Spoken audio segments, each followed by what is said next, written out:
What do you have to say? I ain't got shit to say. I'm a king of bird. How about you? I'll find my mum if she can make weight. Who's fucking next? Eternal MMA Uncensored. 3, 2, 1. I guess we are live. We are live. We are live. Just me and you are live though. We are live. We don't go live, do we? We're live in the room. I think that counts. Although one day, who knows? Who knows? Yeah. Might be on the realms of possibility. God, people might be like, you know what? But what if the 3 people that watched our last podcast weren't available to watch us when we went live? Well, that's true. That's very, very true. I can't believe anyone listens, to be honest. Like, I know we're supposed to guys, check it out. Always, yeah. I used to remember looking at the stats from our old podcast and go, 1,000 people listen to that. It's just... That's a lot of people. What do you think? If you put 1,000 people in a room... Oh, I'm impressed when 10 people listen, because you're like, that's 10 people that could have listened to anything else, and they're like, oh, I want to hear these two idiots. Spend an hour listening to these 2 clowns. Although the first one, they're probably giving it a chance. This one will have no listeners.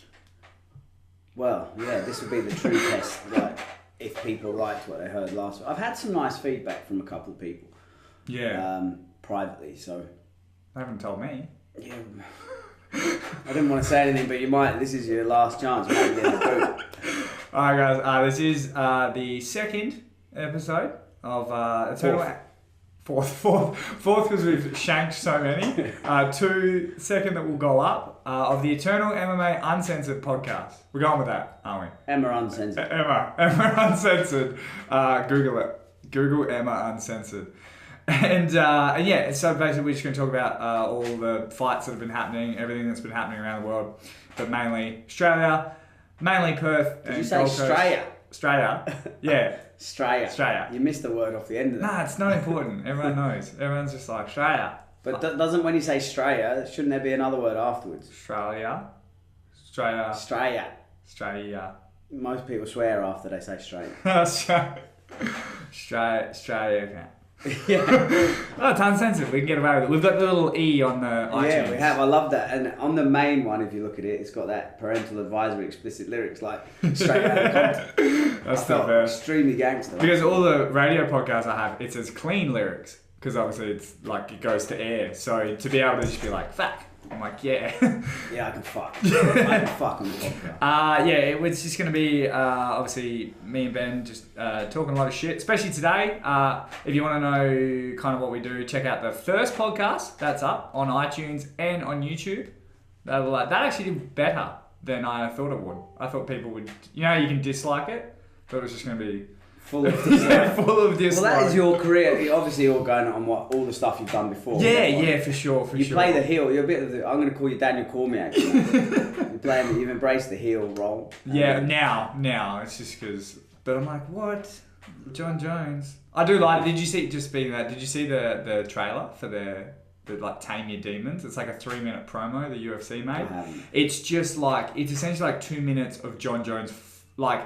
They interview him when he beat Shogun at 128 ages ago, and he's like 23, and he's like, oh, I just want to bring a good image to the sport. I'll never make this sport, never give it a bad name. Roll on a few. Yeah, and then it goes through like all the police videos, him in court, him crying. It's like epic. And then it's just obviously like, Cormier, like, you're a bad person.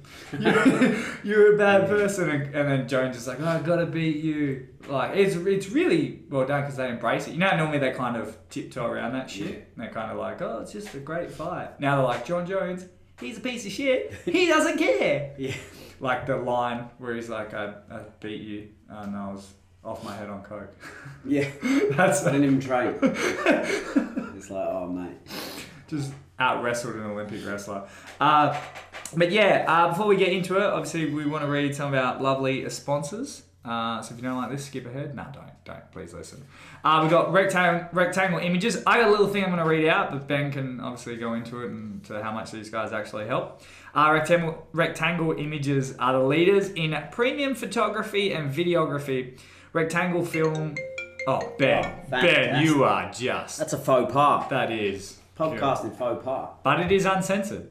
Rectangle film and produce all of the awesome Eternal highlights and promo videos. Contact them via facebook.com/rectangle images for all your videography needs. Or hit me up if you want subpar content.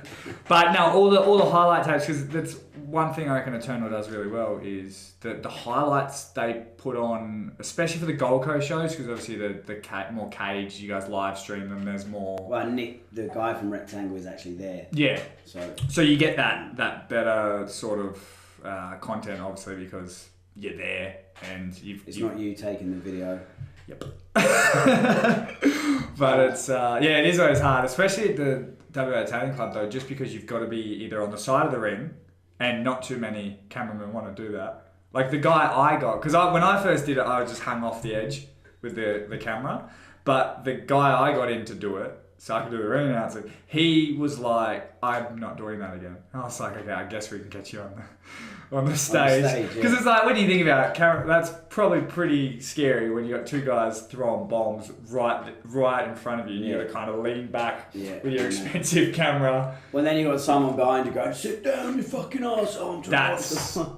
That was my biggest fear. I think I remember saying that to you because the first event I did was filming because someone couldn't do it, and I was like, well, what do I do if the crowd yells at me? And you were just like, oh, I got fighters blue to belt, mate.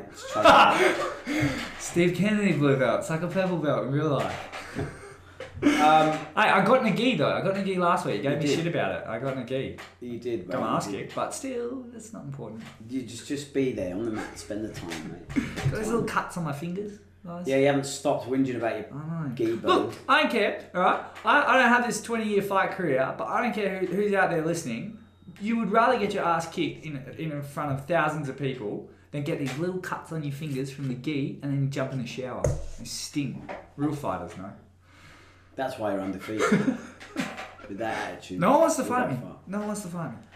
That was obviously our first sponsor. Do you want me to do a second sponsor? Yeah. Yeah, alright. Ads on. Oh, you didn't really talk about Rectangle Images too much. When did you guys start working with them? His, you don't need to talk about him too much. Just any Eternal highlight, it's been done by him. So just check it out. Like, his work speaks for itself. It's amazing. Yeah, all the good camera work. Obviously not mine. Moving on. Ads on. Ads on is the #1 supplier of superior quality and innovative heat transfer products to the Australian market. Visit them at www.adzon.biz. That's www.adzon.biz.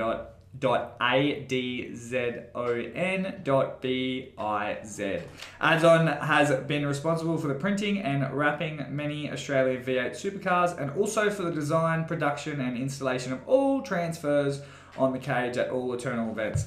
You've got a new MMA clinic sign out there? Yes. Is that them? He did that a while ago, and the reason that, and he's done all the stickers, the jiu-jitsu stickers on the walls and stuff like that.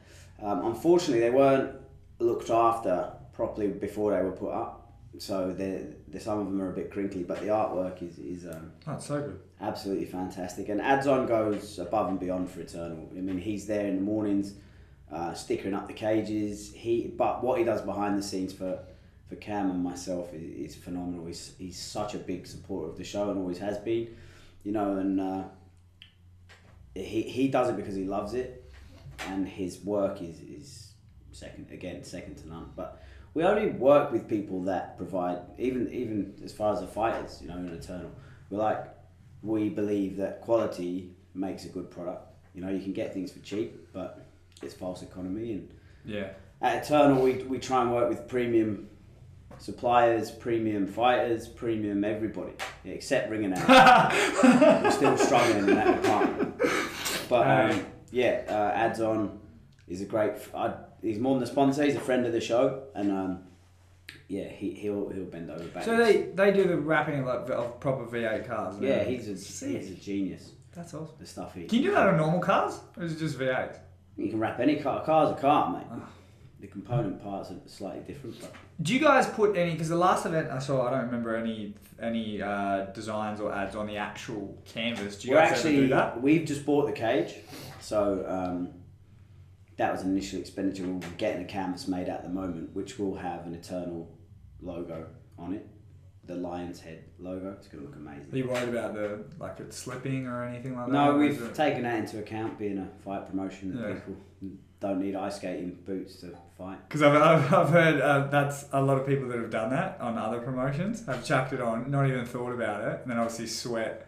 People are just whoop. Well, yeah, Pete Smith, who fought on the last Eternal card and won in that great fight against Victor Lyle, he actually had a win on Valor back in Tasmania, and they had a sticker on the middle of the mat, and he threw a head kick, as he does. It's what he does, throws head kicks.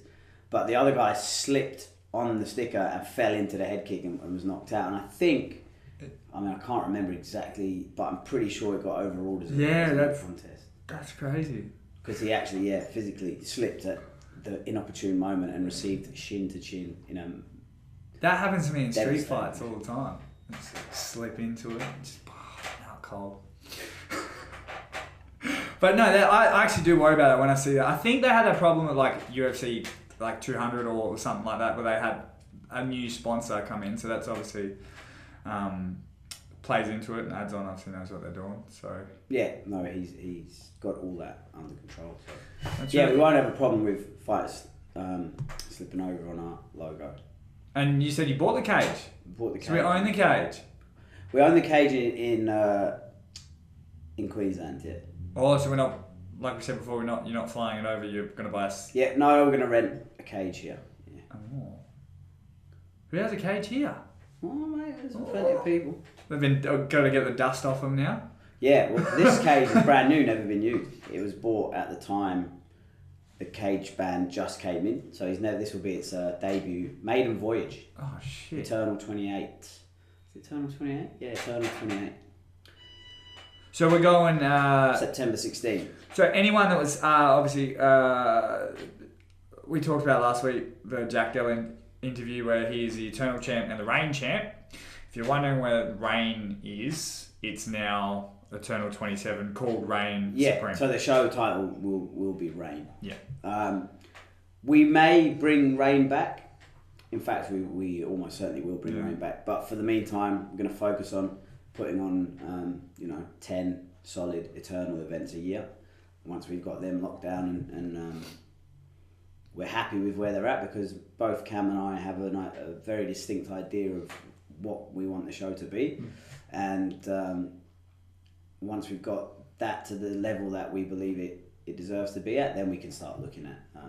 and the Reign belts still defended? They're still valid and they can still be defended on Eternal.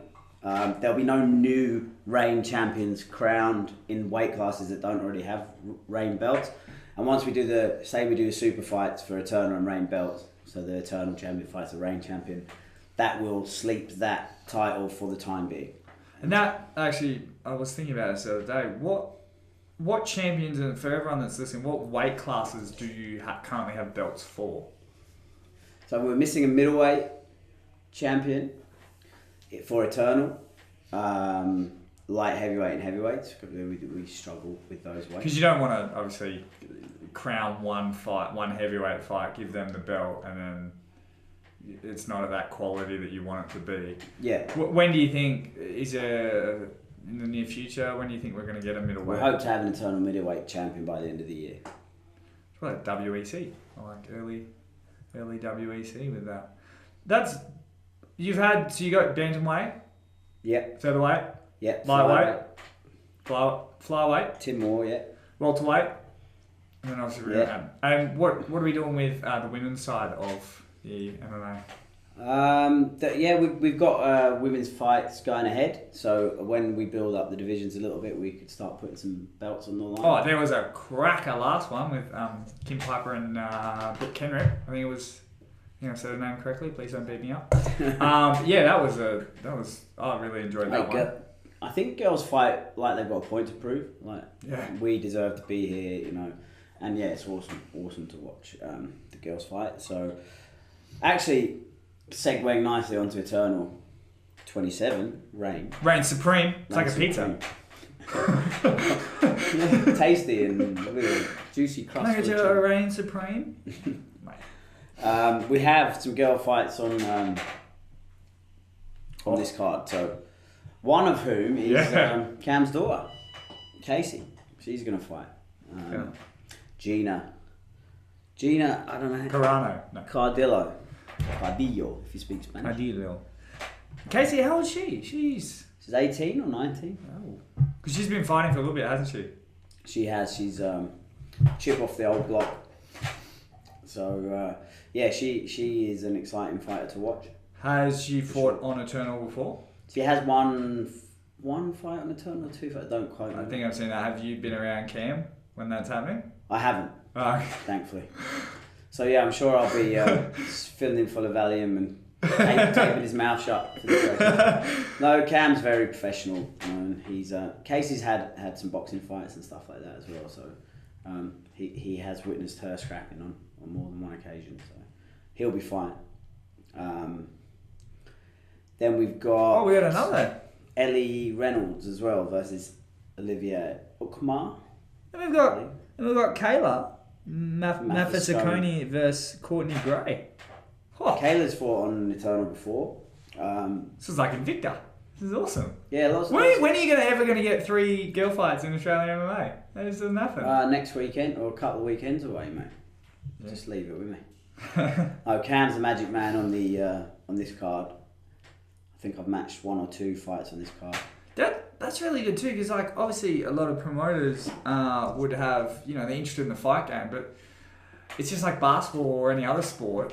Then the women's side does tend to get neglected, just in the business sense. But obviously your promoter. I wouldn't call it neglected. It's so hard to find opponents, and especially in an age where guys, coaches and managers are being careful about how they match their fighters. So it's not just a case of these two are about the same weight, but she's had 10 Thai fights, and whereas maybe 5-6 years ago people were like, let them scrap. Now it's like, I want to think carefully about her progress and her development. So I don't think it's neglect. I think it's a scarcity in the market of actual women fighters. So. Well, that's what I was super impressed with quickly on Ignition last week that I was at, was they had young girls, 12-year-old girls, and they were matched up perfectly. And it is hard, to be honest, as a matchmaker myself, it's hard. With matchmaking, you're relying a lot of the time at this level on the word of other people, second-hand knowledge, but you might not have seen these people ever fight before. A lot of them are debut guys, but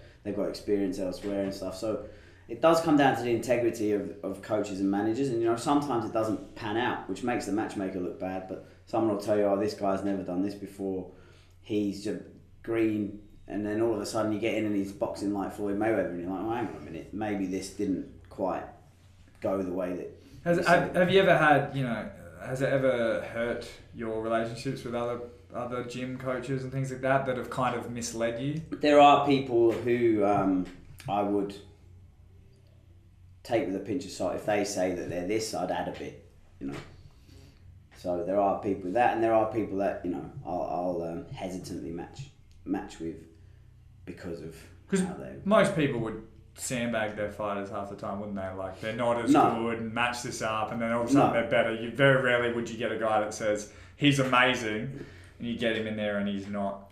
No, I don't think so. I think and the relationships I have with all the coaches I talk to. And how I match my own fighters is I'm very honest about their abilities, and I'm happy to sit there for half an hour and talk you through what I think they're going to try and do because I don't think it will change it. If they're going to win, they're going to win. Yeah. Like if they're the better fighter, they're the better fighter. So I don't think there's any reason to hide too much from other promoters or other coaches. Sorry, and I don't think most of the coaches in WA and further afield that I've spoken to they just want fair fights. Good. Tough fights for their guys. So yeah, I don't think too many people are sort of sandbagging their fighters. You can only do that so many times before people go, this guy's a fucking liar, we're not going to provide his guys. Yeah, and that obviously hurts you in the long run, trying to get fights for your fighters. And obviously you being in Perth helps the Perth side, where if it was just Cam... Yeah, it'll be tough for Cam, but yeah, because I've been here 5-6 years, I know the scene pretty well. And from various competitions over the years, promotions over the years, and jiu-jitsu comps and boxing fights, and I've seen a lot of the guys compete that I'm matching, and I've trained in other gyms, and met the other coaches and been down there when I first started Eternals. I'd go to training at some of the gyms and have a look at the guys. And so yeah, I'm lucky that I've got really good relationships with most of the coaches in WA, and we tend to get good matches. That, as you can see on the cards, you know, there's not really anyone getting knocked over in double quick time. The only other time you ever see it is obviously with heavyweights, because you get the only guys that will fight a certain guy is like the journeyman that's like 8'8", and he's fighting a guy that's in his debut, but that guy's in his debut 6'4", built out of chiseled stone. So it's like sometimes people won't admit it, but they won't take fights, and it's hard to match people up. I'm sure you have a problem with that all the time, especially with like up and coming prospects. Guys are like, you know, you're 6'3", 100 kilos, and trying to match that up with someone. Yeah, I mean, sometimes it's hard, especially like I've got Daniel Williams at the moment, who's Mini T, yeah, Super Mini T. He's been training with me on and off for years, you know, and I've always trained his boxing, because his Muay Thai gym, which is an amazing, one of the most successful Muay Thai gyms in Perth, Khao Sok, or however they say it, Khao Sok.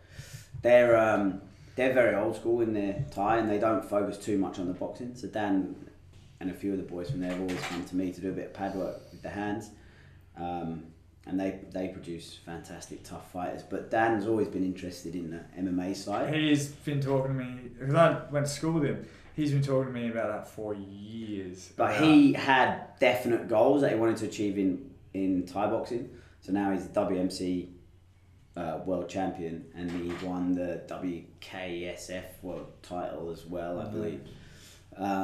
You know, so he was happy that he'd achieved, for now, what he needed to achieve in Thai boxing. He's also won a couple of cage Muay Thai. I'm not doing very well to get him a match here, but he's won a couple of cage Muay Thai titles as well against some Australian Thai boxing legends, and he's looking to cross over into MMA now. But how do you match a guy like that? That is really hard, especially when you got a guy coming from a specific sport where they dominated one area. But I mean, it's a white belt in jiu-jitsu. He's the white belt. So I mean, do you match him up with someone that's an accomplished jiu-jitsu guy? Well, the only people that have really come up for it so far are sort of like 10 fight pros, MMA pro, which is, I don't know whether it's fair to do that to Dan in his first MMA fight, even though he would do it in a heartbeat. Oh, he's a freak. But yeah, so it's just a tough one. You need to try and find the right balance, and or we just need to hold him off for a couple of years, teach him build up his ground game, and then get that sprawl game happening. But then does that make him even harder to match then? You know, if he's been training wrestling and jiu-jitsu for a couple of years, as opposed to now he's fairly green on the wrestling and jiu-jitsu side. Would that make him a more attractive prospect to a grappler who might say, "Well, I'll just take this"? Yeah, I think maybe that might be the way to go, is because no one's gonna go. No one's gonna go. Nice for your advice. I'm just putting it out there. That's very similar to, who's the guy that fucking got signed in the UFC? He's like K1 guy. It's like Gokhan Singh. Yeah, and very similar. I think he was like 0-1 or something like that, 0-0, but he's so accomplished. Yeah. One area, it's very difficult. Yeah, it's tough. So hopefully we'll find it, because we don't want it to be the other way around, where Dan goes in there and kicks someone's head off in the first minute, because he gets nothing from that except people more scared, not scared, reluctant to fight him. So yeah, we're working on that one at the moment. So there's a shout out to all the flyweights out there. Anyone want to take on a very accomplished Thai boxer with a still green grappling and wrestling game? He was the first person I found out about MMA clinic. Yeah, talked you guys up a very long time ago. So what do you know? Yeah, I've been Dan and I have been friends for a long time. Ever since I moved to Perth, he's been coming to the gym, and I went to Japan with him to call him in his K1, one of his K1 fights, which was a fantastic experience. That's the other thing too with the Muay Thai. Isn't that what made John Wayne Parr so effective? Is his ability to throw hands in Muay Thai. It was like, it used to be like the Thais didn't really box. So if you could box, because, and I might be completely speaking out of my arse here because I'm not a Thai boxing connoisseur, but I don't think the hands score as well as the kicks and the clinch and stuff and the knees and stuff. So the Thais were really focused on the kicking game and the kneeing game and the moving people around the ring, causing dramatic impact. So yeah, forgive me, all you Thai boxing aficionados, if I'm talking shit, but that's how I understand it anyway. So, but I think nowadays, that the hands, people are training hands a lot more readily in Thai boxing. Hence the influx of guys I had wanting to work their hands. And that was the thing about doing Ignition last week. Muay Thai is, of all my knowledge, that's easily my weakest, is Muay Thai and understanding the scoring system. And so sweeps is like essentially takedowns, isn't it? With on points on the score. Yeah, I mean, I'm not even going to try and understand Thai score. I was sitting there, I was like, I'm usually, when I'm watching proper Thai, I'm hypnotised by that snake charming music, and I'm just like, what is going on? Oh, I was like, whoa. But that's where I stuffed up, by the way. I because you know how in Eternal, I will bring a fighter out, I'll be like, fight down this corner of this person. They make their walk, then they get in the ring, then I bring out the other person, they make their walk. Then I kind of go, fighting, and I read their record and all that sort of stuff, and then I go to the next guy. I brought them out, and then brought the other guy out, and then the ref already started talking to him. When I went to go walk out, they'd already started playing the White Crew. Yeah, White Crew, and I was like, oh, fuck. And I literally was like, apologies. And I stepped back and I was like, fuck. But then the rest was fine, but it's seamless other than that. Other than that, just I had a nice vest. You would have enjoyed that. Vest? Yeah, I had a vest. That's not going to be my look. I'm not going to go full suit. You keep trying to go full suit. I'm not. No jacket. I'm going to be the guy that has like cool vests. In God's country or England, we call a vest like a t-shirt that has no arms. That's a vest. Yeah, like that. So you wore a t-shirt that had no arms? No. I had like waistcoat. Oh, your waistcoat? Yeah, is that what you're calling it? Yeah. Waistcoat. So I had a waistcoat, but I'm going to have like fancy waistcoats. I'm going to be like the waistcoat guy. Yeah, nod of approval is exactly what I wanted to hear. Marvelous. You went, yep, Mitch, yep. You said it with your eyebrows. You went, great decision. I back you 100%. Good call on the best. Travelling up the card, we have one of your guys, Brody Payno. Bring the Payno. Oh, mate, he's knocking out so many guys. Big Bronner. He's taking on Tim Schultz. Was this fight trying to be made a couple of times, or with? No. This was made. We were thinking with the lightweight Grand Prix, the amateur lightweight Grand Prix, we were trying to put 4 of those fights on the last Eternal, but unfortunately, as the fight game has so many moving parts, a lot of those fights fell out, and we decided to push Brody's fight until. And Tim was matched up with someone else, and Brody's matched up with someone else, and all their fights fell out. So they've ended up matched up together. It's a great fight. Tim will have the advantage on the ground. Brody will have the advantage standing up. So I believe, from what I've seen of the two guys.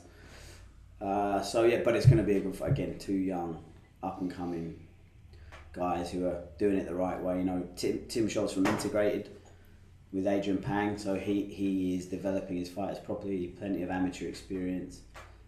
Trying to get them before people tend to rush to the pro ranks. This will be Brody's 3rd MMA fight. His 3rd, is it? And I can't remember what Tim's record is. So I've seen 2 of Brody's fights. One was when he head kicked. Well, that's all of them then.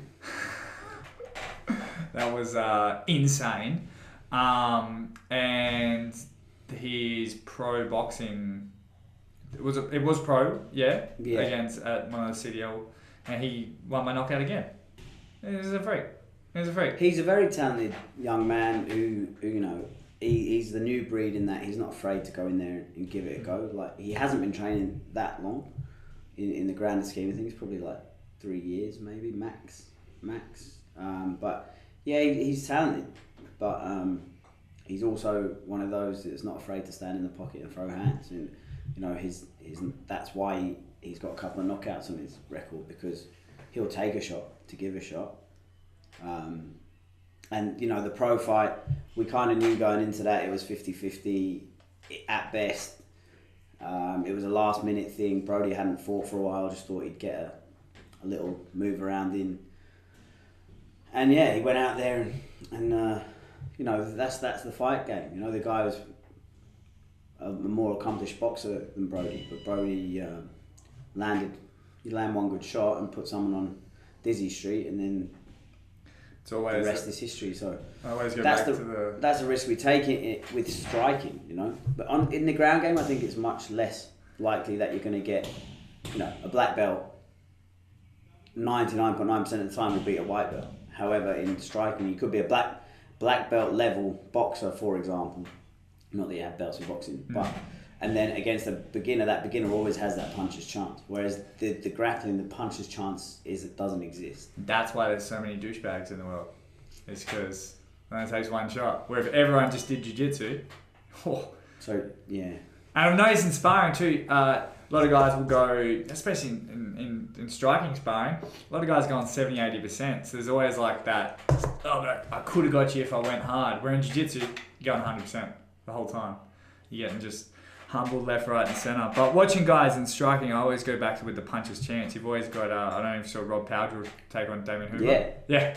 There Go you go. YouTube that if you're wondering what that was. And that was a Thai boxer / MMA fighter against an up and coming hyped super boxer. hype, yeah. And it was it's one shot, man. that was like a minute in, 30 seconds in, it happens. Moving back up the card. Oh man, I'm glad I'm not on this one. Barney Selwyn Barney versus Selwyn. Aaron Alexiou. Aaron Alexiou. That's gonna be a war.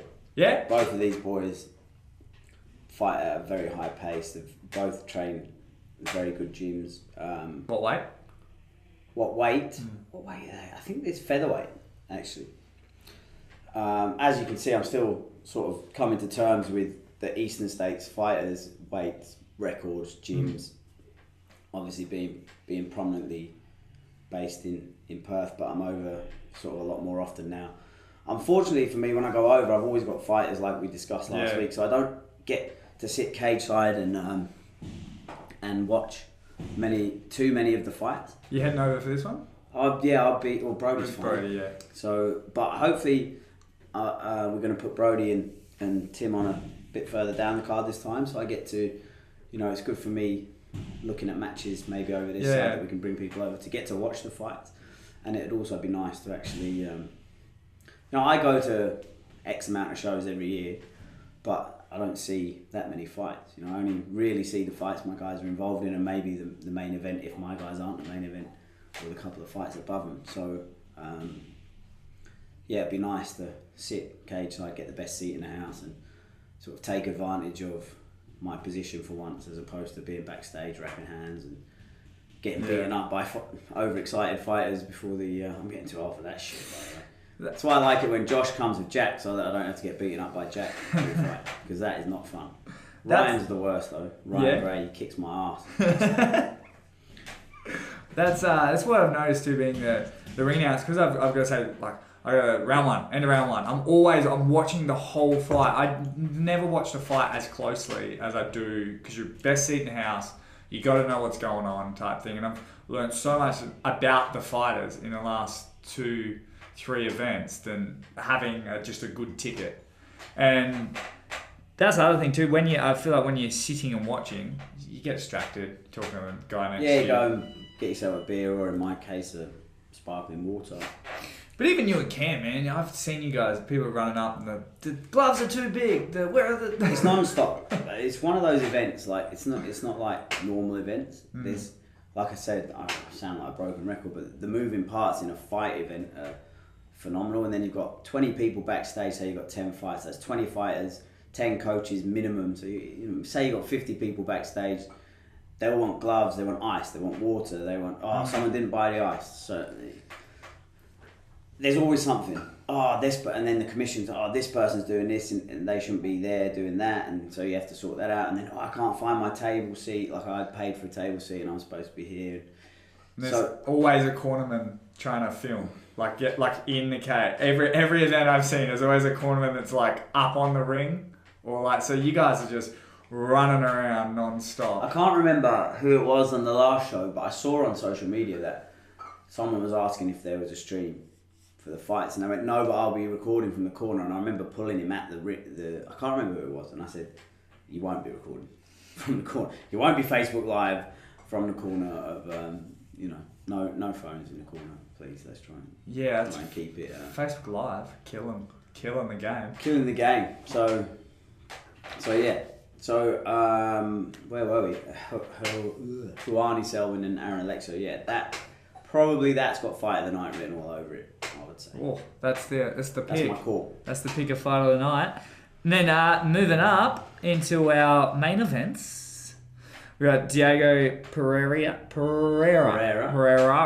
Some bit Pereira. Diego Justin Van Heerden. Yes, so Justin's back. We were going to try and have both of those guys on today too, but obviously interstate, very difficult. It's raining here. Reception. Yeah, reception's bad. They didn't get the Raven in the Game of They heard the first episode and went, no thank you. Yeah.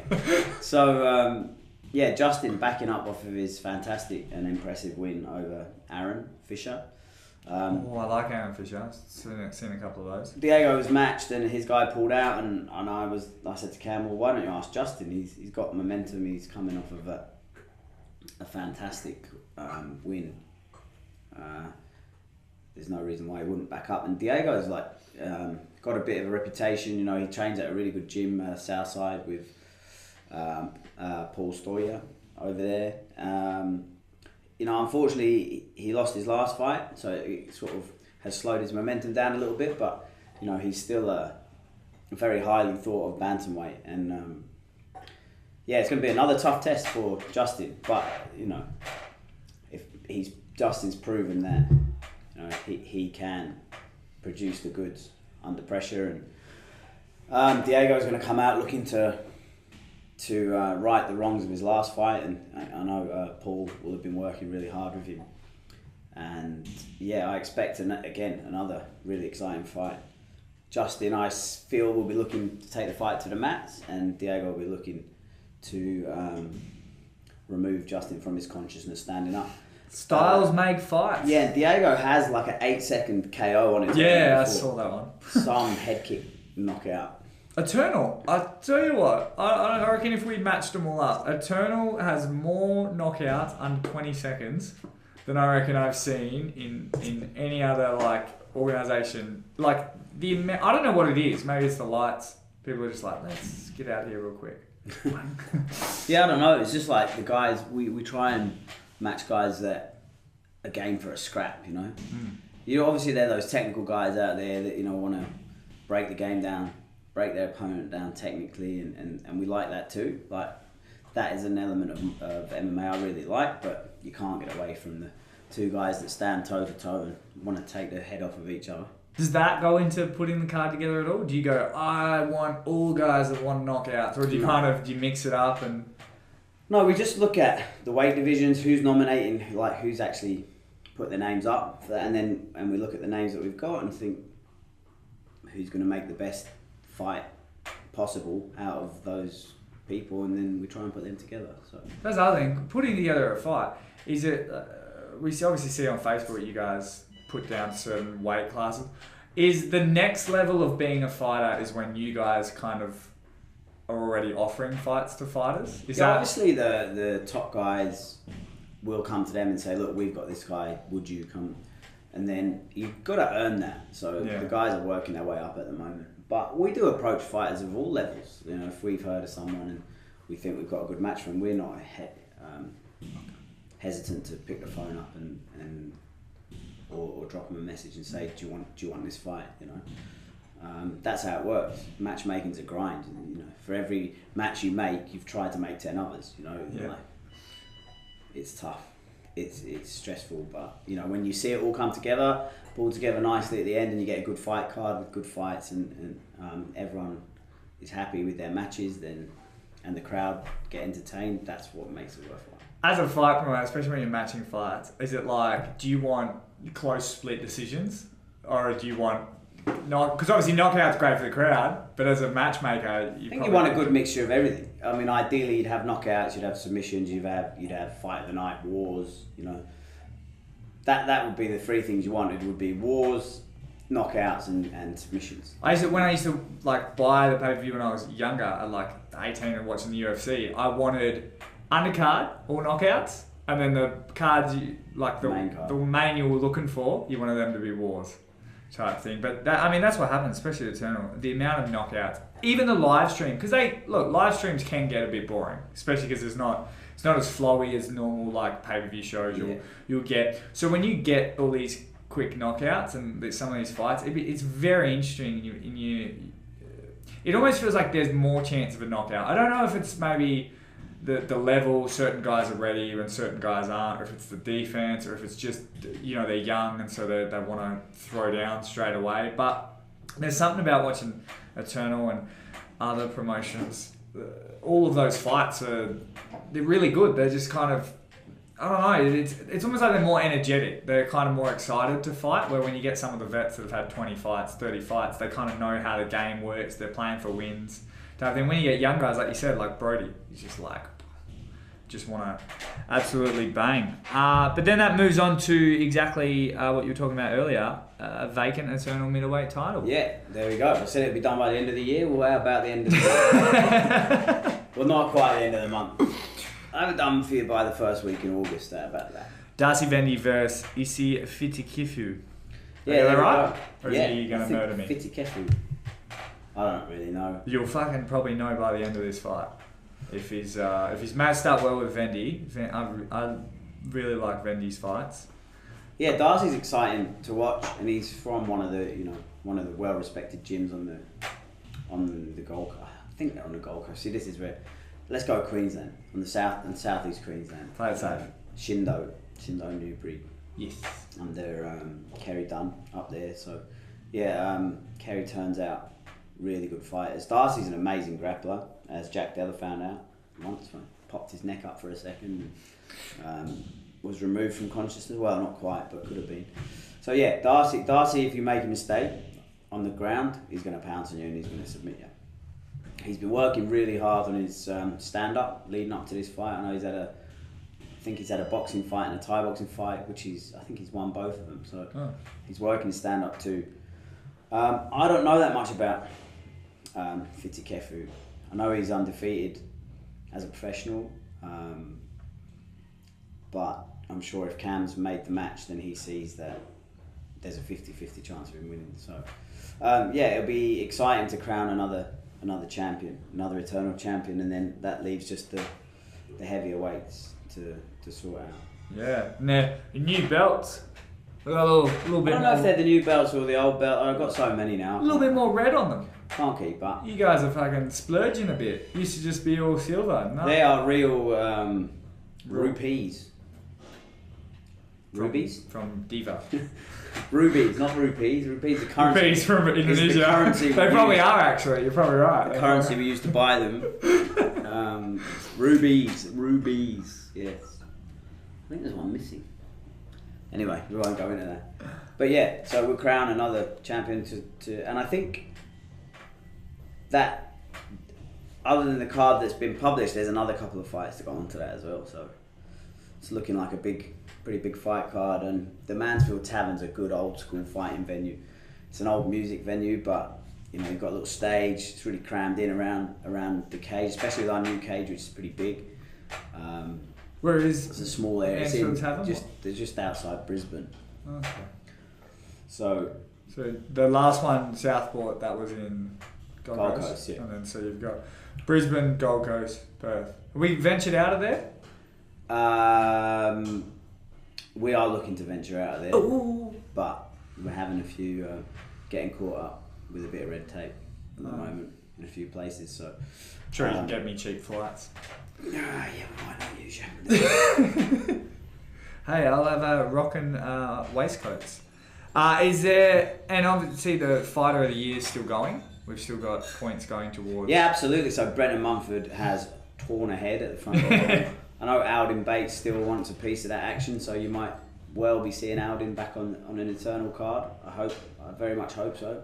He's been, pretty much a stalwart of Perth Eternal shows, racking up lots of good wins over there. I think he went four undefeated on Eternal.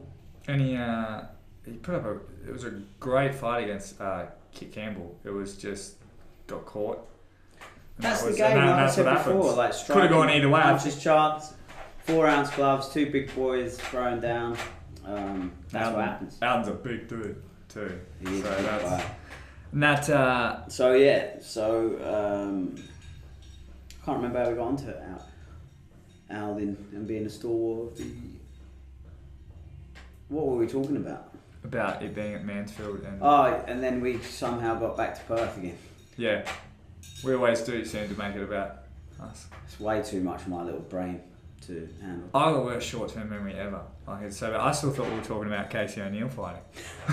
You know, it's getting to the point with me where sometimes I walk into a room to do something, and by the time I've got there and it's only 10 metres away, I've forgotten what I went there to do. I get worried too because I reckon I'm just the wrong guy. Like never have a fight career because I'll do like one sparring in a month, and I'm like my brain's like I'm like where's my keys? Like so I reckon if I You're ever just an idiot. I don't think getting hit in the head has too much on that. Nah, I'd be a guy that get knocked out by a knee in jiu-jitsu. You know, just That guy. little omoplata, just out. Cool. Although, more teeth get knocked out during grappling comps than striking 100%. comps. Yeah. So, do we have a mouthguard sponsor? No. Damn it! See, look, I would. We did used to, but they're not taking my calls anymore. I've got one right in front of you there. My mouth guard is on the desk. Well, I won't say. No, I actually don't mind. The Game Day is the company that we were sponsored by. They're fantastic mouth guards. I love it a lot. It's small. I don't like those big mouth guards that make me want to gag. So it's small and well protected.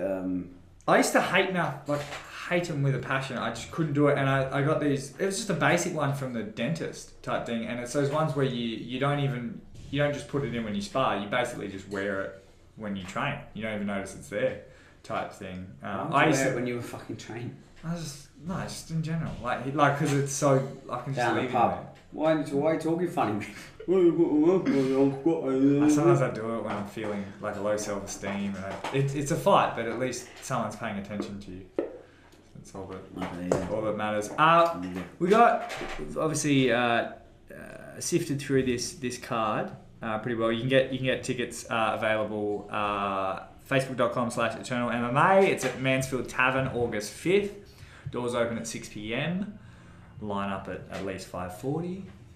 It's going to be an absolute cracker of a show. Explain to me, and because I've had someone ask, World Series of Fighting Global, what is the kind of relation to Eternal? What's the deal with that? World Series of Fighting Global is a series of affiliates. So they have shows all over the world that are lined up with them. Obviously, they stream our events on their website. Now, what we're trying to do with them, and it hasn't come to fruition just yet, is try and get some of the champions to fight each other from the different affiliates, and they help out with organising those things. And they were going to do this World Cup where Mitch Martin was due to fly to Russia to fight, Josh Della was going to fly to South Africa to fight, and on different shows, and they were going to. You just want to go travelling. Sort of help out. I definitely don't want to fly to Russia. I don't like flying at the best of times. And I remember when we were working that flight out, it was a 30-hour fucking epic journey or something like that. Nah. Right. You have to get there a good couple of days before a flight too, wouldn't you? Yeah. So, and for me, when I travel, I lose time at this place, and I've got coaching to do and things like that. So, you got little legs, so you're fine on the plane. That's fine. Yeah, I mean, space on a plane doesn't bother me. Being on a plane bothers me greatly. Yeah, I'm not a fan, but I spend a lot of time flying back and forth. And I will have more information next week, but I'm going to be on a very long flight soon with a fighter. Going somewhere very good to fight on a very good show. Is it what I think I know? I don't know. It is. But announcement next week. Hopefully we'll have an opponent as well to announce. So I'm pleased that we've managed to make that happen. But it's another bitch of a flight. So flying sucks. But the World Series of Fighting, that was generally their thing, was sort of bringing organisations together, trying to interchange fighters, help fighters travel around, and get the best from around the world to fight each other. That relation to the World Series of Fighting, like the. Yeah, I think it's like a branch of the American World Series of Fighting show. So. Is there like a path into them at all, or is there? I'm sure Cam deals with them mostly, so I'm sure if someone was destroying it at global, World Series of Fighting Global, then they could speak to World Series of Fighting. And you guys don't ever really fly anyone over, any opponents. Have you ever come close to? What, internationally? Yeah, you ever thought about it? Not really. I mean, there's so much here, but at the moment there's plenty of talent and plenty of fights to do nationally that we don't really need to go international. and obviously it's hard enough knowing if guys' records match up Well, properly. yeah, and visas and all these extra expenses that, it's not an easy country to get into, Australia. The amount of times fights get pulled because of visas, and it happens in Muay Thai all the time, where it's like the week off or the day off, it's like the visa wasn't cleared. Yeah, you didn't think it through. It's hard to make that happen. Yeah, so we've got. Oh, sorry. There's a couple other fighters on this Eternal 27 card. Jerome Ferramo, he's gonna beat me up, and Daniel Gabrielli. Do you know anything about these guys? No. All right. Well, we're gonna find out. I've noticed most cards that I've seen Eternal, I'm like, who's that guy? He's the one that gets like a 30-second knockout the next one. So they're always. If we haven't said your name right on this podcast, it's probably because you're gonna have a great fight. Obviously all the other sponsors on that card, Nightcraft Bobbers, which is Ben's like the poster boy if you follow him on Instagram. It's love me a bit of Nightcraft Bobbers. And Fight Life, we were talking about them earlier, they do great, and Building Industry Training. Yeah, they're fantastic. Again, they're another one that's been on board forever, and their support for Eternal is huge, and they're part of the Eternal family also, and they can't do it for a lot of local fighters as well. They look after, so the guy is just really into MMA and local MMA, and he's a huge supporter of local MMA. So big shout out to Building Industry Training. They're fantastic. Yeah, they help with the.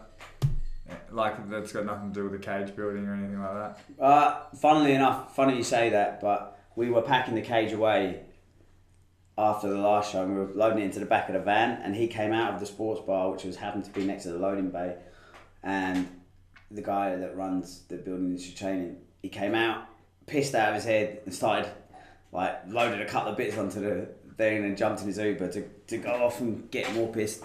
So he doesn't help with the building of the cage officially. I was putting it away though. But he was in high spirits and came to lend a hand with a couple of cage panels. So fair play to you.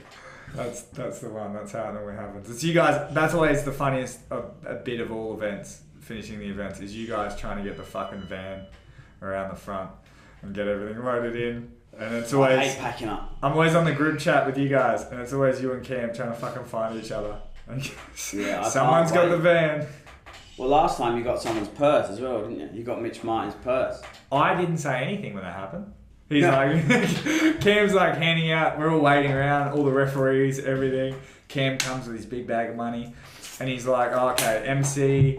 And he's like, oh, there's one that says Mitch on it. Didn't think that Mitch Martin was the main event, that maybe it's his. So he just gave me 2 envelopes, and I'm like, oh, all right, maybe I did a really good job. I didn't. I tried to leave, but we called you back on the same group chat. Yeah, and I was like, I could have done the whole what? Sorry, I'm already at home. Like I did with coffees today. Yeah, he didn't bring me coffee, the bastard. Yeah, no, it happens. He was in a coffee shop before he came here. I wasn't in a coffee shop. I was in an African cafe, which I didn't even know sold coffee. Yes, you fucking liar. Okay, so I had to go out and get coffee. By the way, you need them to sponsor you. They're Kalahari. Delicious food. I don't think you're going to make weight eating their food though. South African food is not good for the waistline. Yeah, it's a good point. Bloody delicious. They deep fry the rolls, so. Well, I want to go and eat one right now. I already did. That's about wrapping us up. I was going to go into, obviously, how we got into this shit, but I reckon we should do that next podcast. Yeah, let's do the Eternal history next. Yeah. Something to look forward to for you listeners out there. Yeah, we really know. I just send us messages too if you'd like. Hey, piece of shit, stop it. And we will. Just. We put an end to this tomfoolery once and for all. Oh, I used to do that with my radio podcast. If people, I was like, if you guys write in, let me know it's shit. I was like, any news is good news. But it's like if you walked out. Did you get many people writing in? Nah, so it still worries me. Doing all right. No, I just want people to be like, hey, this is shit, or hey, this is average. Like even an average. Average. That'd be nice. We can deal with average. I played a game where it was like you could, if you left a 5-star review on my radio podcast, but you wrote the meanest comment you could without swearing underneath, the winner would get $100. And that took off pretty well. So we got heaps of 5-star reviews, but it's like, this is the absolute worst thing I've ever heard. So yeah. Guys, do that, and Ben will give you $100. Can we? Alright, that'll do it for me. Man. Once again, our Ugly Mugs will be on YouTube. Check that out, they do really well, and there's a little like button. Subscribe, and obviously thanks to all of our sponsors, and we'll be back next week. We'll probably have 2 great guests, and this will be the week before the Channel 27. Yeah, so there'll be we'll fly out day, you know. Yeah, and obviously we want to sell that stream, so not fly out day. What date is it now? The 19th. It's Wednesday the 19th. So next week will be Wednesday the 26th. It'll be the week before fly out. Wednesday 26th? Yeah. I'm flying out on the 2nd. I'm flying out on the 27th. Where are you going? Melbourne. Why? Got some radio business. Radio business. Mate, got some... Did you have to pay for your own flights? Nah. They got that hit network money. Hit 92.9. Google the Hit Network. Hit 92.9? Not even 929. Hit Network. That's whole of Australia. Money. Not used Big to money. Yeah. Do you want to bring me? I'll come with you if you want. I'm flying over to Melbourne. We can record the podcast in Melbourne. We probably should. I'm actually flying over to talk to Hex. No, Trent rang me. He said, tell that Mitchell to stop. He said, his exact words were, stop fucking if my name comes up one more time, I'm going to slap the shit out of him. To be him. fair, Trent never did. Hex did. He helped me out. He sent me DVDs. Free. 2 DVDs free. How many DVDs you sent me? Fucking How many did you fucking ask me for? Do we have DVDs? We did, yeah, I do. I had some in here. Guys, hit us up if you want a DVD. Ben will give some away. I'll give you a DVD. It might be not what you were after, but I'll put it in an eternal case and send it. I've also got the video of me in my first ever white belt comp 4 years ago. So if you want to check that out, I'll send that to you. Lost on points, 17-0. Sound... I didn't know a white belt could score 17 points on a white belt. Well, you can if that white belt you're going against is me. I was just waiting for the... Hey, but next comp, won by flying armbar, so you don't know what you're going to get. Either distinct fucking terribleness or... We're talking about puncher's chance. That's jiu-jitsu. Flying armbar, that's your punch. That's like your haymaker. Yeah, I don't think I could do a flying armbar to this day. You gotta have these lanky... Anyway, talking so much shit. Anyway, yeah. Alright guys, obviously head over to iTunes, although you're probably already on it because that's how you're listening right now. Or head over to YouTube, subscribe to Eternal MMA. Even if you don't like this shit, just go to Eternal MMA, support that. That's where you're going to find out about all the fights, all the other stuff, nutclap bobbers, and all the rest of our sponsors. Yeah, obviously, Mr. Tinley, Ben Vickers over there being a jerk. And we'll be back next week. Catch you later, guys.